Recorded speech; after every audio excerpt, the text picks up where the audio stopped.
You can watch this bulletin live on all our social media platforms at GHOne TV. We begin with some rather devastating news as residents in parts of Latio grapple with thick smoke hours after outbreak in the area. Now, some persons have also been displaced following the devastating fire outbreak at the same area, which is Latio near the Salvation Army School, which sent residents into panic and destroyed several properties. Eyewitnesses say that the inferno, which started around 4 p.m. on Tuesday, quickly spread to adjacent structures, consuming at least 3 other buildings in the residential area.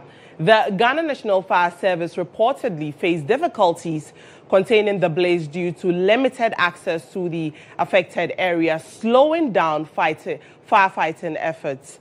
Our reporter, Nanea Osari, is on the ground and joins us for more updates. Nanea, many thanks for joining us. Tell us what is happening. We know that earlier you brought us reports of thick smoke in the area. Yes, Najima, currently the thick smoke is entering homes in the neighborhood, which is making it difficult for residents to sit at home. And there's also been power outage, and so it's making the whole situation very uncomfortable. Residents I spoke earlier on told me that they couldn't sleep the whole of last night because the smoke was very unbearable, so they had to all come outside till the next morning. Some residents or eyewitnesses yesterday at around 7:30 p.m. And at the time we spoke to them, they were complaining that the Ghana National Fire Service was unable to douse the fire quickly, and so they fear that more structures will be destroyed. Do we know at what time the fire service was able to douse this fire? Okay. So according to residents and eyewitnesses here, they said it took over an hour before the fire service was able to come. And then when they came, they were also struggling with water. And if you should come here, looking at the positioning of the building, it's quite very difficult to access the building actually. And so the residents claim that the fire service took a long time, but they were able to douse the fire quickly. But unfortunately, 3 buildings have been affected so far, but there has been no casualties. And now we're hearing conflicting reports. Can you confirm for us whether or not there were casualties? Because some media portals are reporting that there was indeed 1 casualty. Is that the case? No. According to the fire service and the police service here, or from what I've gathered from them so far, there has not been any casualties so far. But in your engagement with the Ghana National Fire Service, what have they been telling you? Do we know what the preliminary report is on what caused the fire? Well, the fire service has been tight-lipped about the whole cause of the fire, but residents in the area state that the warehouse is managed by Chinese nationals, and they are they are noted for smoking a lot. And because the warehouse is a place for storing plastic, shoes, buckets, and then all of those things, they suspect that the fire might have been caused from one of them smoking and leaving it in the compound, because according to eyewitness, the fire started in front of the warehouse. That is the compound of the warehouse. But that has not been confirmed by the fire service as of yet. But paint a picture for us before I let you go now. Paint a picture for us. Okay. What exactly is happening? What is the situation like? Because we know it's a residential area. Property. Yeah. People have lost their properties. Tell us about that. So far, right now, currently, there's an excavator here digging out the bricks, and the fire service is also here. And the 3 buildings that have been affected are still burning as we speak now, and fire service is trying to quench the fire. But the warehouse that the fire started from has been quenched so far, and properties have been lost, yes. And so we are still waiting for fire service to quench the fire of the 3 buildings that have been affected. Now, I know that earlier I said that was my last question, but if I understand you correctly, you're saying that the fire service has not been able to completely douse the fire? Yes, that completely douse the fire of the 3 of the other buildings that had been affected. But the initial building has been doused, but it's exuding thick smoke.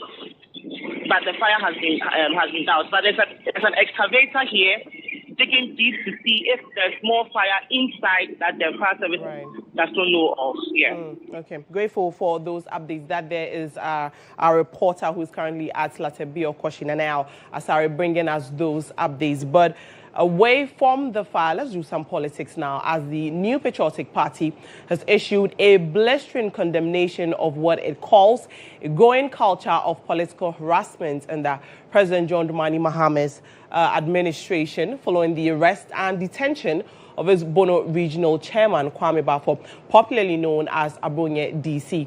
In a statement signed by the General Secretary, Justin Frimpong Kodia, the party described Abonye's detention as the latest installment of a disturbing pattern of intimidation and weaponization of state institutions against perceived opponents.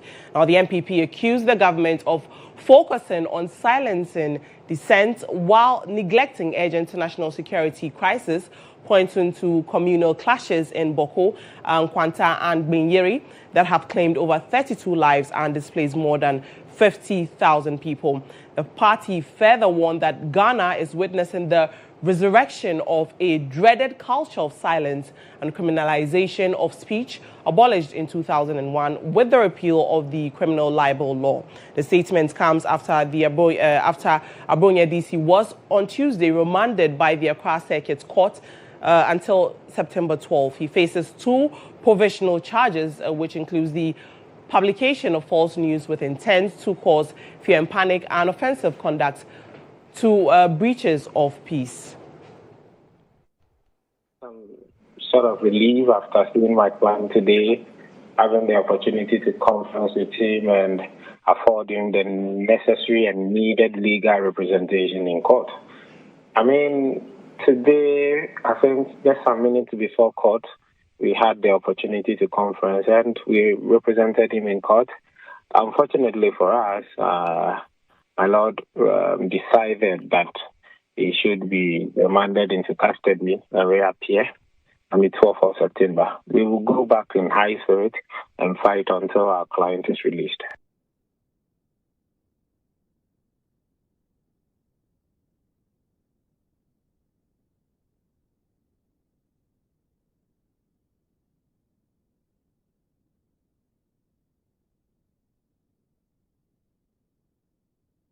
It's watching Newsroom live on GHOne TV with me, Nadima Umar Uthman. Stay with us. We have more after this break.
Condemnation of what it calls a growing culture of political harassment in the President John Dramani Mahama's administration. Joining us for a conversation on this is the Director of Communications for the NPP, Richard Ahad. But many thanks for joining us, Richard.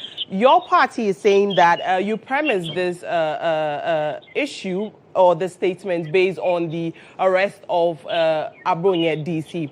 Many have argued that the police is essentially doing its job and that the court remanding Abronye DC is up to is for them to essentially use their discretion. And so, why is MPP accusing John Dramani Mahama or his administration of weaponizing the security agencies? Thank you kindly. I'm sure you agree in total with... Mr. Ahad, I can barely hear you. If you can speak up a bit. Certainly. I'm saying that I'm sure you agree with us in total about the statement. Every aspect of the statement that is being released is factual. The security services are not being used to protect, to pursue the mandate for its establishment. It's now being used to harass, to single out opposition elements for treatment, and it's not being used to fight crime. It's not being used to protect the citizenry. And you should join us in this advocacy. The president has completely perverted the security, and we think that this is most unfortunate. The issue with the arrest, the mistreatment and detention of Abronye, and before him many others, journalists included, everyday citizens included. Till now, the media is quiet. The media appears to be asking us, the MPP, questions when they're supposed to be asking the president questions. I'm intrigued, and I'm looking forward that this evening's press engagement with the media, that the media would muster the courage to ask the president, why are you abusing the security services? Why are you watching for the security services to be abused? When there is violence in Boko, there's violence in the president's own backyard, where several thousands of Ghanaians are now refugees. What is happening in Ghana so much that our fellow citizens are now refugees in another country? Mr. Ahad, you're saying that the media is quiet. If I may disagree with you there, because I know that we have extensively reported on the clashes in Binyeri, for instance, where we also reported when the IGP went to the area to assess the situation. And so if you're saying that the media has been quiet, I do not agree with you. That's okay. But you see, the media, traditionally, the media construct is to tell us what we should think about. Now, in today's media, the media has become opinionated. The media is advancing opinion, which is good, because the media is part of the free speech enterprise that our democracy has brought us. But you see, the media has not raised question about how is it that today Abronye has been arrested because I don't endorse insult in any shape or form. I think that free speech should be about criticizing constructively the furtherance of our democracy. But why hasn't the media raised any question about all the vulgar stuff that Kevin Taylor has said, which the NDC, His Excellency John Dramani Mahama, has benefited from? But today, Kevin Taylor, whose specialty is vulgarity, insult, is not being protected by state security. I mean, when you say it's now being protected, that. When you say you're given an instance where you're saying that Kevin Taylor is now being protected by state security, you know this. Don't ask me questions as if you don't know. You know. You were here. The judiciary actually cleared that individual of any wrongdoing when there was a warrant for his arrest. He was protected by national security, brought to the court. He was not arrested. He was brought to the court and cleared. You know that. This is our democracy, not NDC's democracy. So Abronye may have said something. I may have said something.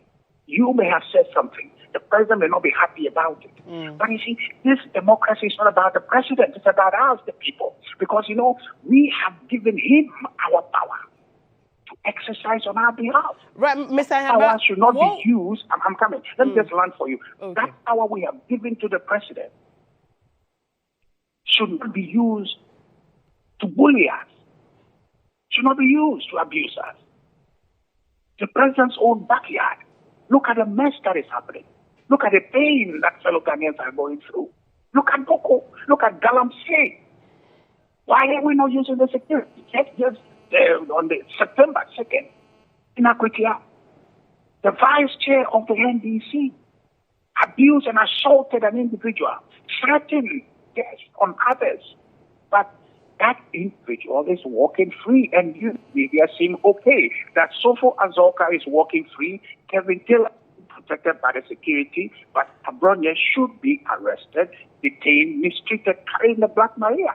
Now, what conscience Mr. allows if you allow me to come in here, right? So, on social media, for instance, there's been a lot of talk from pro-NDC and NPP persons who feel that the political parties, because you're accusing the NDC of weaponizing state institutions, the NDC also accused you when they were in opposition, they accused the NPP of doing the same.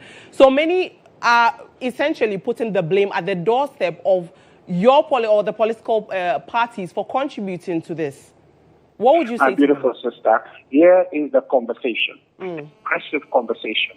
The question I ask to those doing that equalization is, so what? That's the question. That's where you come in. You ask that question, so what? So does it make it right today? Should we continue that way? Which then means that when power changes hands, which it will, God willing, 2028, 2029, are we to say that these pictures, these images should also be put on the platform, and the conversation should be that because NDC did it, it is happening today, so everybody be quiet. My sister, that's where you come in. That's where you only come in. There cannot be any justification. And the other question you should ask. I am not by any way justifying the comments on social media. But I'm raising the question. Right. It's an acquiescence to the matter that yes, what they are saying has basis. It has no basis whatsoever. Another question you should ask those people, maybe you should get an NDC person on the line and ask him, when that happened in the past, what was their response? Did they like it? Were they happy about it? If they were not happy about it, then why are they encouraging it today? Why are they watching? Why are they enabling it? So the key thing, my sister, is that we want to build a nation. Is that the way forward? If that is the way forward, perhaps the MPP and the other political parties should just shut up and take it. And then when they get a chance, do same or worse. But I know you will agree with me that that is not the way forward.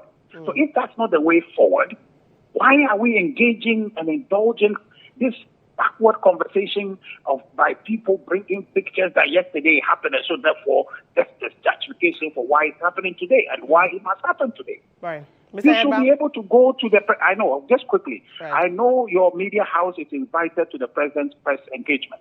Ask the president this question. That why is he allowing free speech to be criminalized? Why is he allowing NBC people who have done worse and are doing worse to walk free when people who have done nothing or probably just about the same have been arrested and put in the Black Maria? Ask the president this question. Mr. Edmund, I'm sure we'll come to this conversation in our subsequent bulletin, but I'm grateful for your time on Newsroom. That there is Richard Ahadba, who is the Director for Communications for the NPP. But let's hear what you have been saying on our social media platforms with regard to this issue. Nana Ama Akwa joins us. All right, Nadima, yes, people have got quite a lot to say. We start with Facebook. We have Moses Yao, who says the law is the law. We also have Foreman. I think this is in the right direction. At least there will be sanity in the system. We also have Edem, who says our ears will have some rest. Our next comment says, I hope the NDC will not forget all this when they lose power. Samuel says, how are the mighty fallen? Untouchable Abronye now in police custody. Kofi Owusu adds to the discussion, saying our democracy is pregnant. Interesting times ahead. Ernest says he will be walking like Chairman Wuntumi when he is released. We also have Bossman Awini Good. Nobody should speak ill of his arrest and arraignment before court because he has threatened public peace. The police will be applauded for doing their job properly and diligently. King Judah says when lions are caged, it's not a weakness. It is only a rehearsal for their louder roar. Chairman Abronye shall be back, he says. Jojo says when they say your tongue is powerful, you will not understand until it sends you to the police station. Henry says at least the noise pollution will cease for now. Akwesi says, meanwhile, Kevin Taylor is as free as a bird. Power is sweet. Freedom of speech is for party boys. If your party is not in power, don't say PIM. Ernest Kwartin says he must provide evidence about all the allegations he's made against the IGP and president before he comes out. We also have Amy here asking what exactly are his charges. Hey, power sweet all. Looking at all this, I docked my heart out for Nana Addo. He was super tolerant, pa. We also have John Doe, the same police that protect Kevin Taylor on his visit to Ghana, is today arresting others for insulting the IGP. The next NPP government will be sweet, Keke, even if it takes 100 years. We also have Ayam Edrino. By now, he's sweating in the cells. He thought Ghana belongs to the NPP. There is freedom of speech, he says, but don't misbehave.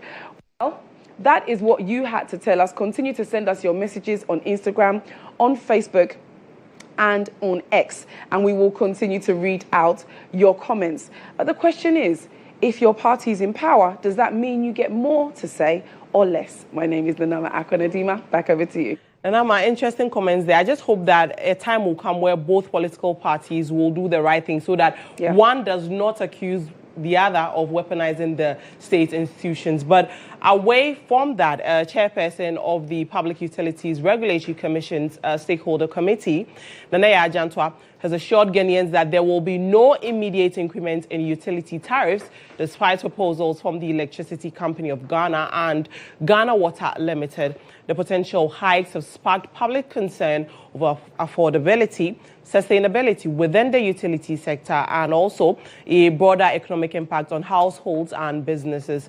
Nanaya Janto emphasized that the review process will consider all stakeholder concerns, including the economic pressures faced by consumers, before a final determination is reached.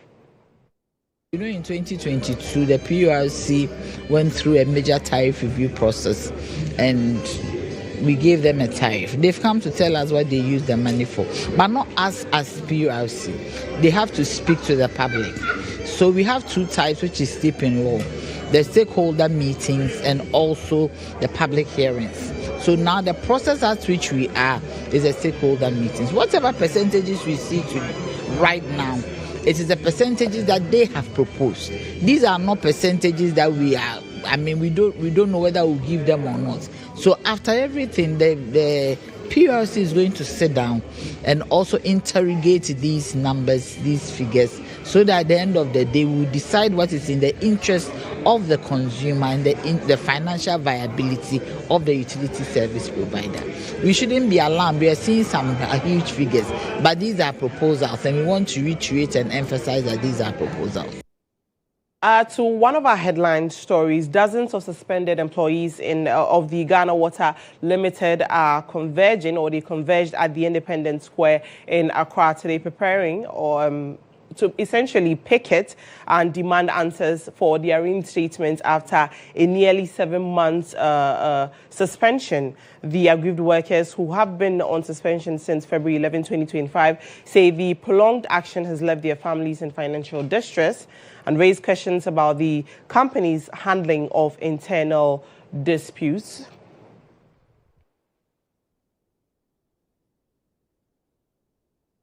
I have two of them in studio with me to have a conversation on this. Yusuf Amuda Adam Gunu is a suspended management trainee, and also Jamal Dean Ayman, who is also in the management trainee group. Many thanks for joining us, gentlemen. First of all, tell us what the issue is. You say that you were suspended on February 11, 2025, correct? Yes. So first of all, let me thank you very much for, on behalf of my colleagues, for the opportunity.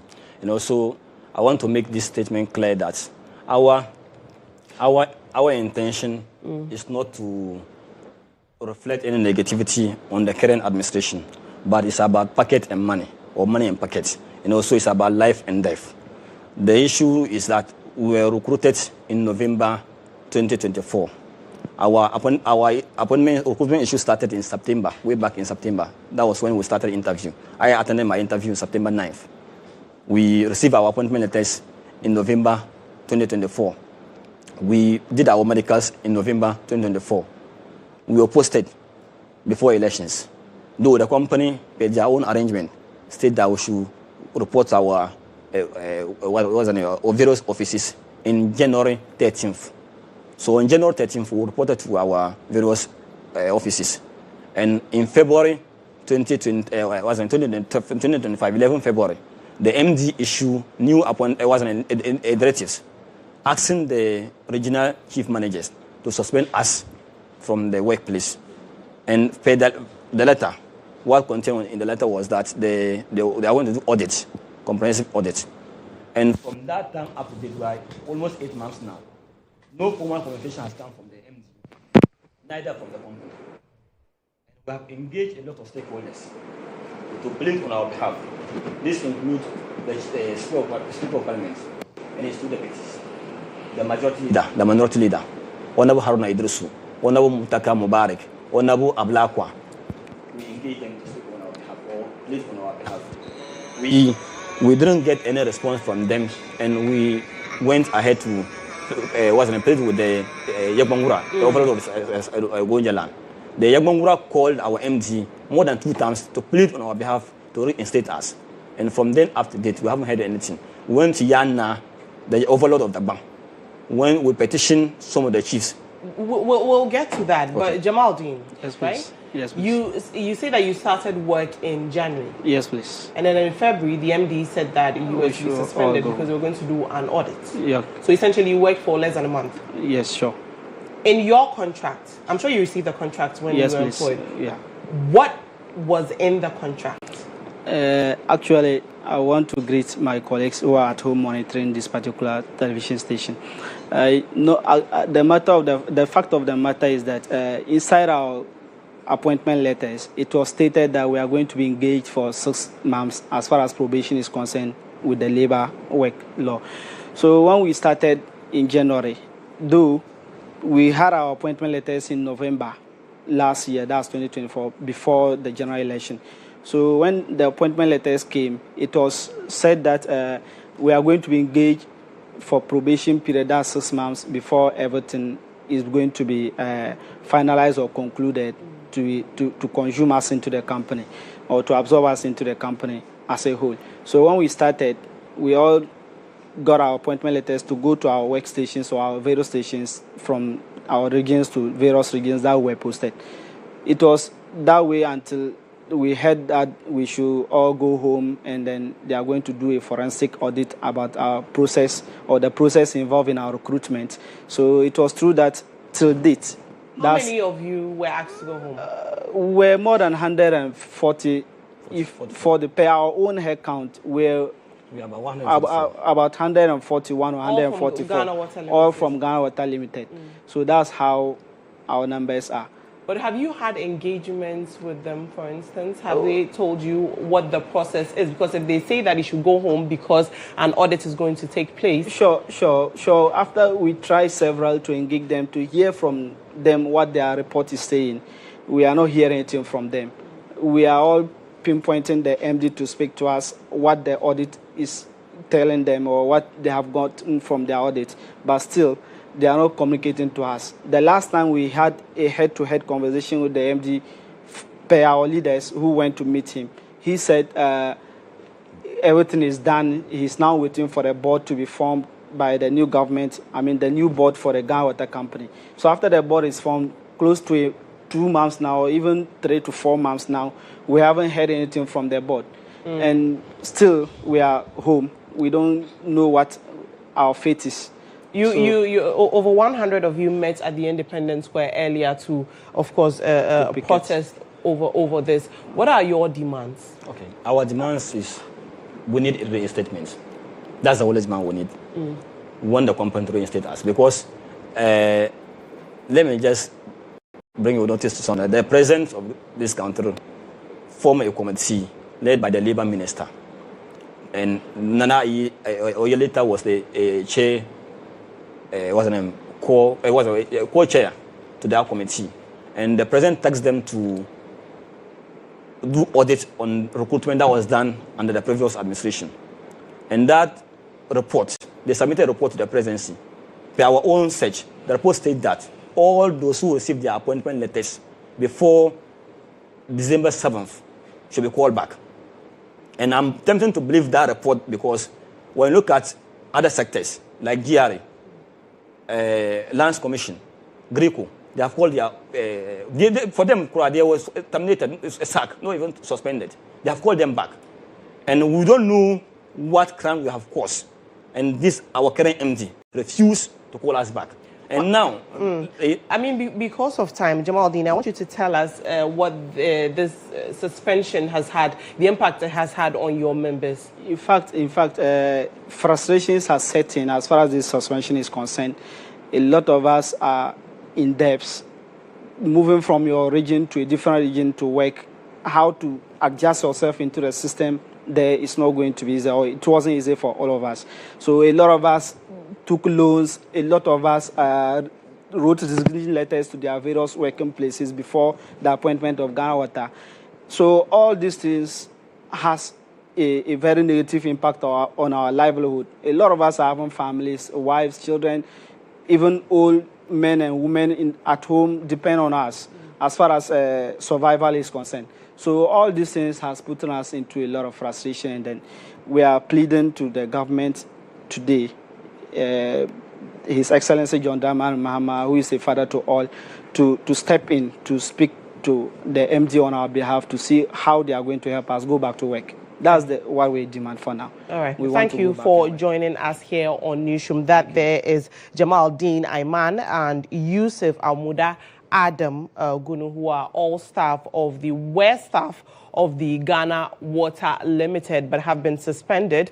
They worked in January, and then in February they were asked to go home pending an audit, but then they have not heard from the MD. We'll try and get answers from the Ghana Water Limited and other, of course, other stakeholders involved in this, and bring you that in our subsequent bulletin. But away from that, government of Ghana has condemned Israel's attack on the state of Qatar, which resulted in loss of lives and properties. The statement released by the Foreign Affairs Ministry said that the airstrike by Israel constitutes a clear violation of international law and an affront to the sovereignty of the state of Qatar, and undermines the ongoing pursuit of peace between the states of Palestine and Israel. The statement further says that President John Dramani Mahama and the people of Ghana stand in solidarity with the people of Qatar and commends them for their tireless and impressive commitment towards the resolution of the conflict,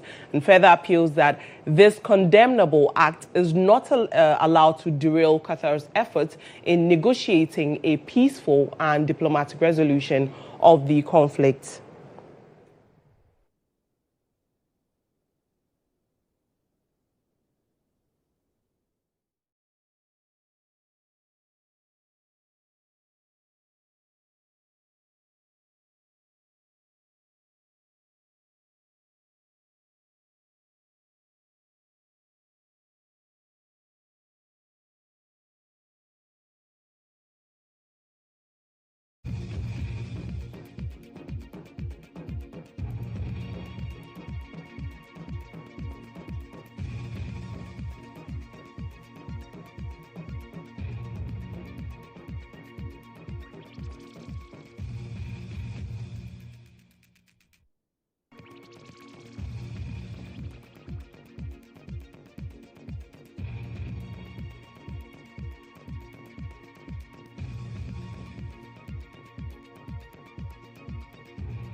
We'll have a conversation with an international relations expert shortly, but before that, Asanko Gold Ghana Limited has expressed deep sympathy following the tragic incident at its concession near Mpatwim in the Amansie South District on September 9, 2025. In a statement, the company explained that military presence on its concessions forms part of the state's mandated security intervention coordinated through the Ghana Chamber of Mines. Tensions escalated after a confrontation between residents and Asanko mine security forces, resulting in the death of Assembly member Samuel Dankwa and injuries to 2 others. The unrest followed allegations that mine security had killed a miner on the mining security had killed a miner on Monday, September 8, prompting residents to block major roads in protest.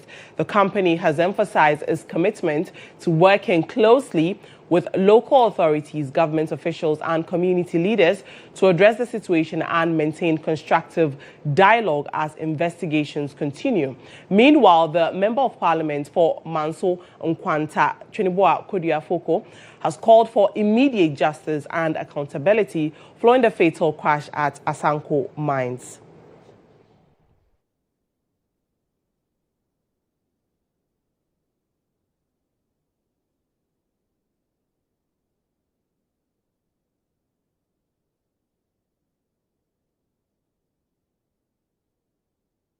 Let's go back to our earlier story where we brought you that government of Ghana has condemned Israel's attack on the state of Qatar. Let's expand that conversation. Joining me via Zoom is international relations analyst, Dr.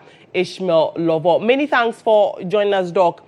First of all, looking at how the statement is strongly worded, what will be the impact of Ghana's relations to Israel?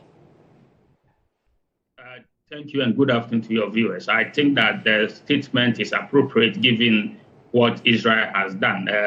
Of course, Ghana-Israel relation remains in a very strong state, but that does not mean that Ghana doesn't reserve the right to condemn Israeli action where it deems it fit, where it thinks that such actions are against international law, such actions are flagrant violations of other states' sovereignty. So I think that in as much as we have a very good and very proactive, positive relation with Israel, we still maintain the right as a sovereign nation to condemn such attacks when we deem it fit that it is contrary to our interests, it's contrary to the interests of the world, and of course contrary to the interests of the Middle East generally. But could this statement or Ghana's solidarity with Qatar, could it affect Ghana's relations with Western allies who are maybe traditionally closer to Israel? I don't think so, because if you look at the condemnation, even Western countries have condemned Israel.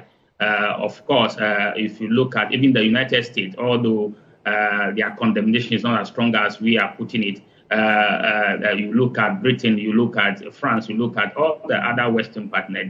This is just a provocation. This is not an attack that anybody within the international community will condone.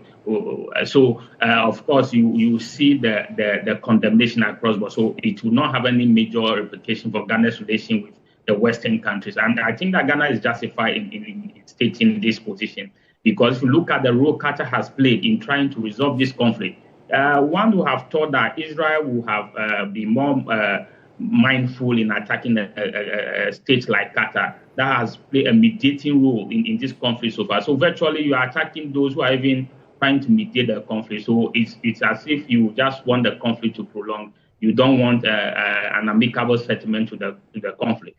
So I think that for any repercussion for Ghana and the West, that doesn't exist, because the Western nations themselves are worried about the level of escalation Israel is introducing into this conflict. Doc, you just highlighted or questioned why Israel will attack Qatar, looking at the mediation process that is currently ongoing. But where does it put the entire region with regard to finding lasting peace? Yes, of course. If you look at since the beginning of this conflict, Qatar has been a major mediator. trying to ensure that Israel and Hamas will reach certain level of agreement. For Qatar to be attacked, even if you assume that there is a Hamas operative in Qatar, then the best you should have done is to inform the Qataris to have an arrangement as to how you conduct your strike and so forth and so. But to just unilaterally attack the base that you presume to be harboring Hamas leaders is unfair. It's not something that should have been done. And given the fact that in that same country, the U.S., your major ally, has air bases there. So you see that Qatar is virtually a pro-Western, a great ally, even to the Israelis themselves. So one will then come to the point that, well, this war virtually has reached a point where it's basically the political survival of the Israeli Prime Minister, Benjamin Netanyahu, that is at stake here. Because prior to the war, he has all manner of domestic issues, and this war has given him the credibility that he sought for domestically. So perhaps without the war, his own political life, political career may be over. So he is virtually looking for ways to prolong the war. But I don't think that it's in the interest of Israelis. It's in the interest of the Middle East for this war to be prolonged and this war to drag in new actors. It is rather in the interest of Israel to find an amicable settlement to the dispute, because no matter what happens, Israel will have to find a way to live with the Arabs, because there's no way all those Arab nations around Israel will be blotted out of the surface of the earth at a go. So even if Hamas is not there, even if the Palestinians disappear somehow, you have to deal with other Arab neighbors, and it's not so good attacking everybody around you. It creates the impression that you don't want an end to the war, and of course, it doesn't order well for the international image of Israel as a peace-loving nation. No, it's as if wherever you find the opportunity to strike, you are striking. That does not order well for their own security within the region and for the broader region itself. Right. Doc, I'm grateful for sharing those insights with us. That was Dr. Ishmael Lovell, who is an international relations analyst. Away from that, Executive Director of FANFOTA, a psych organization, FL Obing, has urged policymakers to move beyond drafting policies on neurodiversity and focus on meaningful implementation. Speaking at the Neurodiversity and Education Technology Fair, she noted that while policies and frameworks already exist, there's been little progress in translating them into real change in schools, workplaces, and institutions. She emphasized that neurodiverse individuals are not lacking in ability, but differ in how they process information and learn. When it comes to policymakers, I would say they've already embraced neurodiversity inclusion. And so for me, I think the next step is implementation. We can do all the wonderful talk. We have all the things in place. I mean, some very beautiful policies move down. But we need to move from there and ensure that we're actually implementing these policies. For me, in the next couple of years, I'm looking at an environment where everybody is valued. No one is seen as, anybody who has maybe or is neurodiverse is seen or recognized as a deficit, rather an asset to whether it's an establishment, it's a workplace, as an employer or employee, and also as a student or a learner in a school setting. So that is what I'm looking forward to. Member of Parliament for Upper West Akem Emmanuel Dra is demanding full investigation into the alleged abandonment of a rural electrification project by contractor Samike Electrical Company Limited. He's also urging the Ministry of Energy to terminate the contract, which was awarded under the previous administration. The project was expected to connect 23 communities in Upper West Akem, including Ahinsan and Pobi, to the national grid, but has stalled, leaving residents without electricity. The MP says the lack of power is depriving communities of improved education, healthcare, and economic opportunities. He revealed that after assuming office, he attempted to engage the contractor without success, eventually directing a suspension of work pending an audit. That audit, which uncovered issues such as unauthorized material relocation and alleged transformer sales, has been submitted to the Ministry for action. The business brief is brought to you. I contacted the constructor from Samike Limited to talk to him about the original contract and how he left it uncompleted.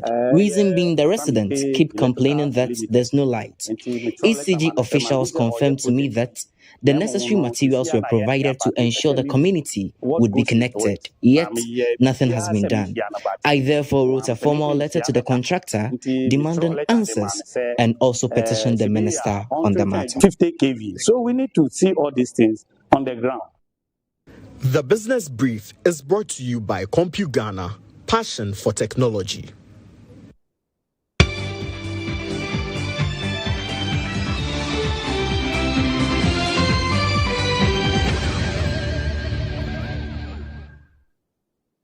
In business, Ghana's Minister for Food and Agriculture, Kweku, has decried the country's heavy reliance on imported meat, stressing that the overdependence is crippling the local livestock sector and draining foreign reserves. Speaking at an ECOWAS forum in Accra, aimed at reducing meat imports and boosting intra-African trade, he highlighted that the West African Livestock and Meat Support Program initiative, which seeks to enhance animal production, regulate cross-border transportation, and implement disease control systems by 2028 to facilitate safe livestock movement in West Africa. Ghana's heavy reliance on meat imports continues to strain its economy and weaken local livestock production. In 2024, according to trade statistics, the country spent 2.69 billion on importing animal guts and bladders, representing 1.1% of total imports and 13.5% of food products imported under meat-related categories.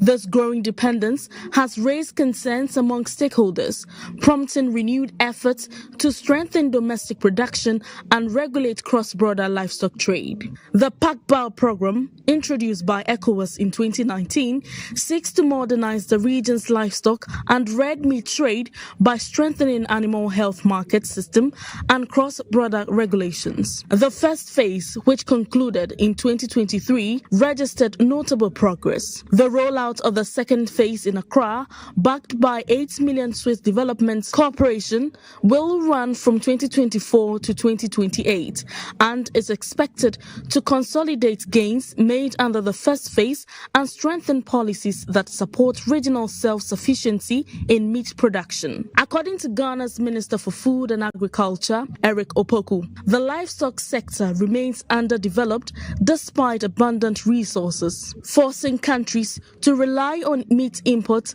that benefit foreign economies. He noted that the new phase will focus on integrating regional efforts. In West Africa, we have all the resources to develop the livestock sector. Unfortunately, the sector is underdeveloped, and as a result of that, we depend on importation of meat to supplement local production. The expenditure that is incurred on the importation of meat creates employment in other countries for the youth in those areas. We want to reverse the situation, and we can do that by integrating our efforts. Speaking to the media, ECOWAS resident representative to Ghana, Ambassador Mohamed Lawan Ghana, said the program is critical for creating jobs, especially for young people, and for advancing livestock and animal feed production in the region. We know the potential that we have in West Africa in terms of livestock, and the potential for employment opportunity for our young people. So that is why ECOWAS, and in its transition, is transitioning from ECOWAS of states to ECOWAS of people. So it's supporting initiatives of such programs, to ensure that. The business brief was brought to you by Ghana, passion for technology. Let's now bring you sports with Benjamin Iyamwa. Hello, Ben. Thank you very much, Nadeem. I've got some stories coming up in athletics and, of course, Football Africa and how things are shaping up with the qualifiers for the World Cup. All in sports after this.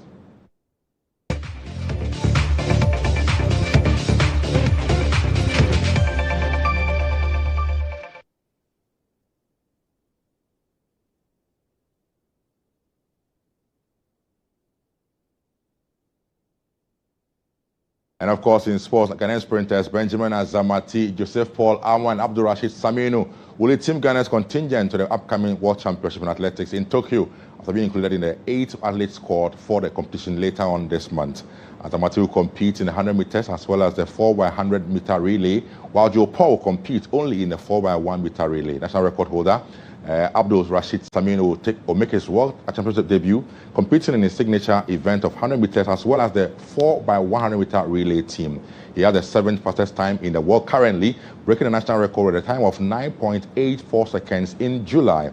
Also making their global championship debut are Ibrahim Fusheni, who ran the 200 meters and also in the 4x1 relay.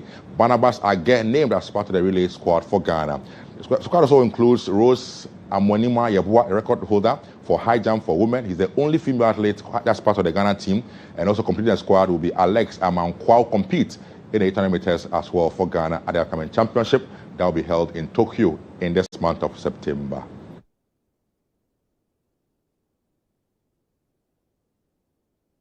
So let's jump into the African qualifiers for the World Cup. And after yesterday's round of games, it is getting interesting. Change of guard on the continent for the teams competing next year at the World Cup. Let's run you through some interesting tables as we have it after the games played yesterday. Now, in the following groups, beginning with Group A, Egypt yet to qualify. They'll lead though on 20 points and followed by Burkina Faso with 2 games to go. So Egypt will just need 1 more point in the next 2 games to ensure they will book their spot for the next round. On to Group B, which is also very interesting with how things are shaping up in the qualifiers in Africa. Now, apart from this one, let's go on to Group B and see how things are shaping up with indeed Group B and other groups we have in the championship. Now, as it stands now, Senegal in Group B are back in control after defeating DR Congo yesterday by a 3-2 margin in Kinshasa. They are now back in charge on 18 points, 2 more than DR Congo, who are now second, with Sudan, with CRPS team,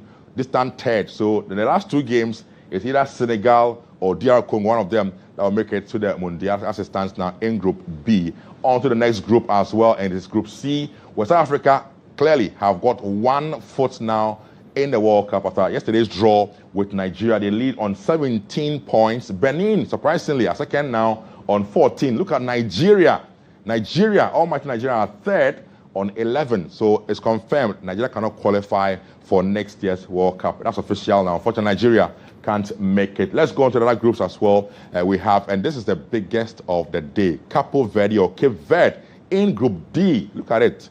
They are on 19 points ahead of Cameroon, who are on 15. And so yesterday, when the Cape Verde team beat Cameroon in Praia in Cape Verde, it confirmed their slot for next year's World Cup. So what it means is that Cape Verde now just needs 1 point in the 2 games remaining, which of course one of them will be against the last place team, Eswatini, in Cape Verde. If they get that 1 point officially, Cape Verde will qualify for the first time to the World Cup ahead of Cameroon, who cannot, as it stands now, make it to the Mundial. And I'm sure the last one, this one is done. Morocco have qualified already, so that one is done. We will sign on that one. Group E is settled. Morocco have qualified for the Mundial. Now, Ivory Coast and Gabon, who will make it?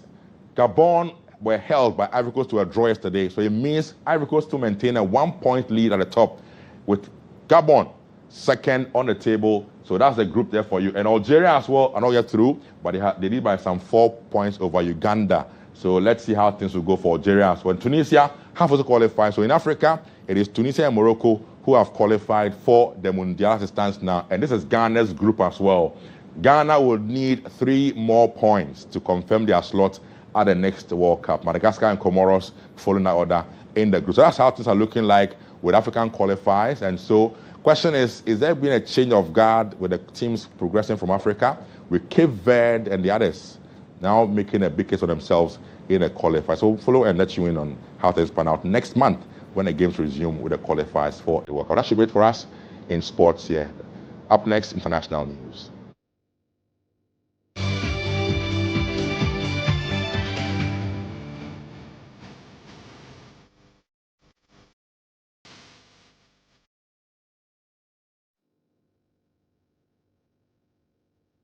Rebels linked to the Islamic. More than 50 people at a funeral ceremony in Eastern Democratic Republic of Congo.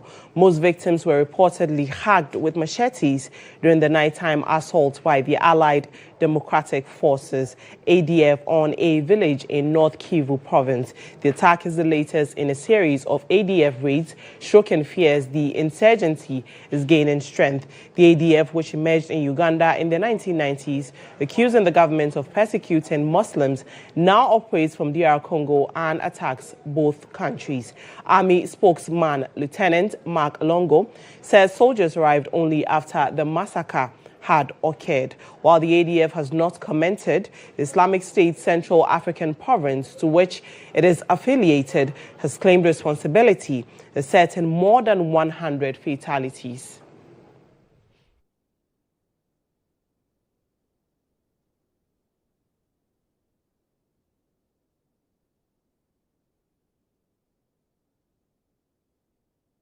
That's how we wrap up this edition of a Newsroom Live on GHOne TV. But there's more news on starfm.com.gh. I am Nadima Omar Uthman. Good afternoon.